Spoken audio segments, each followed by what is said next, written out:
Oh, where do we even begin with Meghan Markle, the self-proclaimed Duchess of Drama, the reigning Queen of Chaos, and let's be honest here, the absolutely undisputed champion of those classic "oops, did I really just post that?"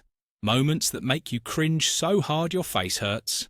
Seriously, if timing were actually an Olympic sport, our girl Meghan would have just somehow managed to snag the gold medal, the silver medal, and the bronze medal all at the exact same time, probably while practicing her red carpet pose in a mirror.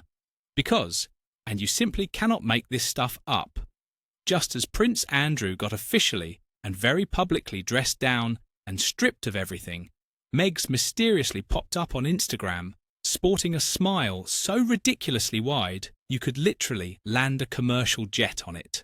I mean, come on. Right after the breaking news hits that Andrew Mountbatten Windsor just lost his precious princely title following a decades-long scandal that's been hanging over the royal family like a dark cloud, suddenly, out of nowhere, Meghan conveniently posts a picture of herself standing in what appears to be a kitchen, grinning like an absolute Cheshire cat at a vase of flowers like she just won the actual lottery jackpot. The audacity. Within mere minutes of posting, though, the post vanishes faster than Harry's rapidly receding hairline has been disappearing over the years. But here's the thing about the internet that Meghan apparently still hasn't quite figured out. The internet never, ever forgets. Never. The palace had just confirmed in their official capacity that Andrew's royal downgrade was absolutely official and final. No more HRH title to throw around, no more fancy royal designation to hide behind, just plain old Andrew Mountbatten Windsor, likely future Airbnb tenant of some sad little cottage tucked away on the Sandringham estate where nobody has to look at him. Buckingham Palace, in the most polite British way humanly possible, because they're professionals, unlike some people, basically came right out and said, "He's out, done, finished. The victims have our deepest sympathies." And also, reading between the lines, "We've had quite enough of this absolute nonsense, thank you very much." Adding insult to already devastating injury, the royal family's official website quietly and efficiently erased Prince Andrew's entire profile section. Gone. Completely wiped clean, deleted, as if he'd never even existed in royal cyberspace at all. For years and years, the disgraced Duke's section had sat there, tucked among all the other family member bios. But overnight, literally overnight, it disappeared without any fanfare whatsoever. And guess where Harry and Meghan are positioned now on that very same page? At the absolute bottom, the very bottom. Cue the memes flooding social media. Cue the endless Twitter threads dissecting every angle. Cue the massive global gasp heard around the world. But Meghan? Oh no, she didn't need to wait for a meme to be created about her. She was the meme, the entire meme, all by herself. Her mysterious, now deleted post absolutely screamed, "My timing is impeccable as always, isn't it?" Now, whether that suspiciously well-timed grin was pure innocent coincidence or cold, calculated manipulation is the million-pound question everyone's asking. Because if there's one single thing that Meghan Markle has absolutely mastered during her time in the spotlight, it's the fine art of the perfectly executed attention grab. You know what they say, you can take the girl out of Soho House, but you apparently can't take the Soho House mentality out of the girl, can you? She's got better natural instincts for riding trending topics than most professional social media managers who went to school for this stuff. And boy oh boy, does she ever know exactly how to ride a massive wave of controversy straight to the front page of every publication? And oh, the delicious irony of it all. Because Meghan and Harry have been actively playing in the royal victimhood Olympics for years now, constantly crying and complaining about titles, birthrights, and monarchy drama from their ridiculously luxurious California fortress of good vibes and an army of expensive PR consultants. But suddenly, unexpectedly, the palace has definitively shown that yes, actually, titles can vanish into thin air. Just ask Andrew how that feels. All it takes is one single royal decree, and boom, done. Centuries upon centuries of pomp and privilege gone faster than Harry's Netflix relevance has been tanking. All it takes is one royal decree, and boom, just like that. Centuries of pomp and privilege gone faster than Harry's Netflix relevance evaporated. So now, absolutely everyone's wondering, sitting on the edge of their seats, asking, are the Sussexes next on the chopping block? The whispers circulating in royal watcher circles say it's only a matter of time before the axe falls on them. If King Charles can strip his own brother of everything, he sure as corgis can strip his runaway son and his Duchess-in-Chief of their titles too. If Meghan's Instagram smile was supposed to be an audition for subtlety and grace, she failed spectacularly and embarrassingly. The internet absolutely went ballistic in response. One commenter wrote, perfectly capturing the mood. She's probably laughing because it's not her turn yet. Another person added ominously, that smug grin is going to get wiped right off her face soon enough. Just wait. And let's not pretend for even 1 second that she didn't know exactly what she was doing when she posted that. Meghan has PR instincts sharper than the tiara she didn't get to wear at her wedding. Every single photo, every lighting choice, every carefully crafted caption, it's all like a strategic chessboard to her, and she's always thinking 3 moves ahead, calculating angles. But there's so much more at play here than just juicy royal gossip and tabloid headlines. It's fundamentally about control, power, and the age-old British art of public humiliation done with precision. Andrew's demotion isn't just a simple punishment for bad behaviour. It's a crystal-clear message. A message to absolutely anyone who thinks they're somehow untouchable and above consequences.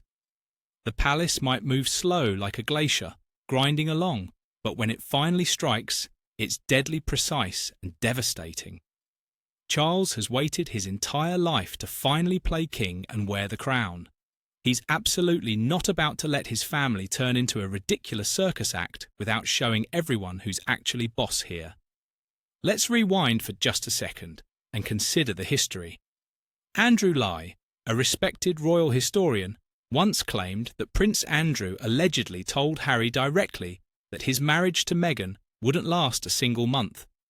That Meghan was obviously an opportunist just using him, that she was too old for him.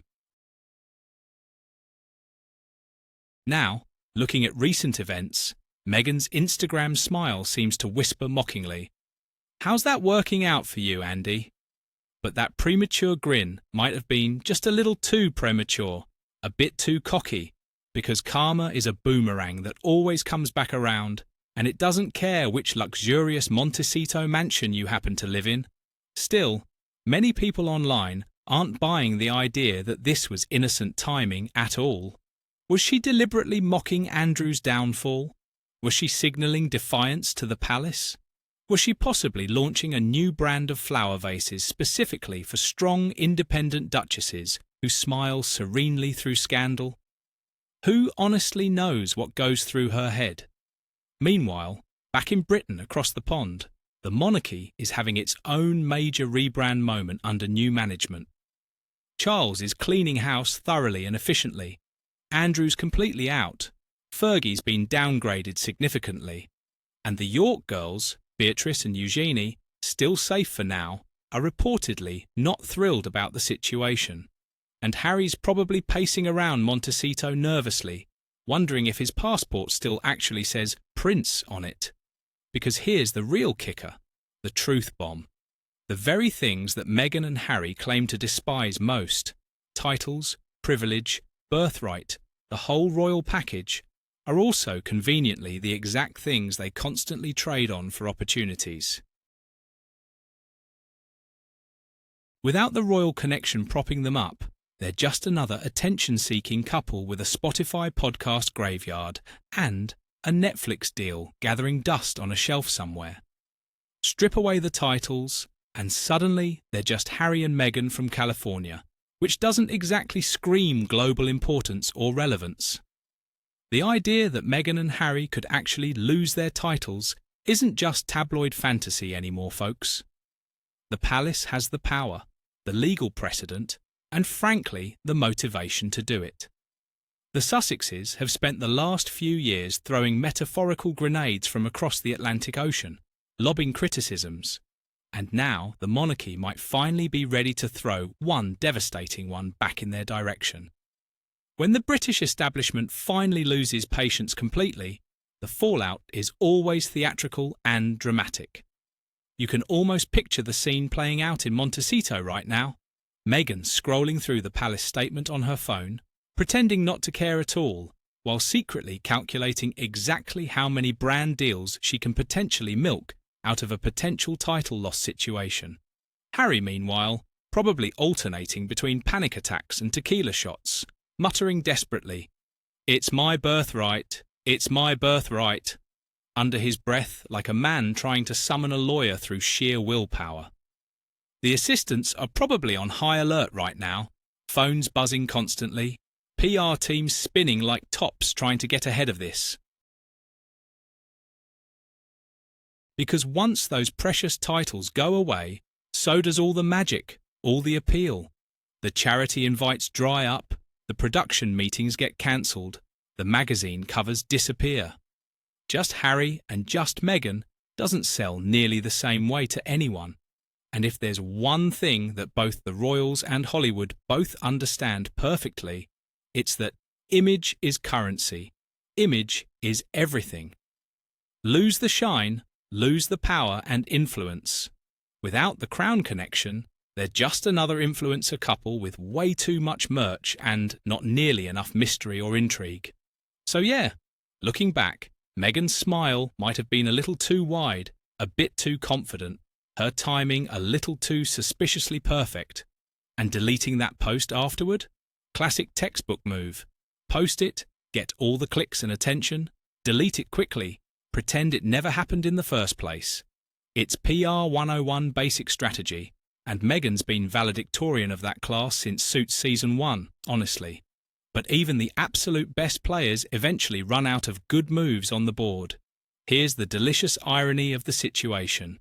The louder she laughs now, the more it actually looks like she's whistling past the royal graveyard, trying to seem unbothered. Because Andrew's spectacular fall from grace shows clearly that the monarchy isn't playing games anymore whatsoever. Titles can vanish overnight. Privileges can disappear instantly.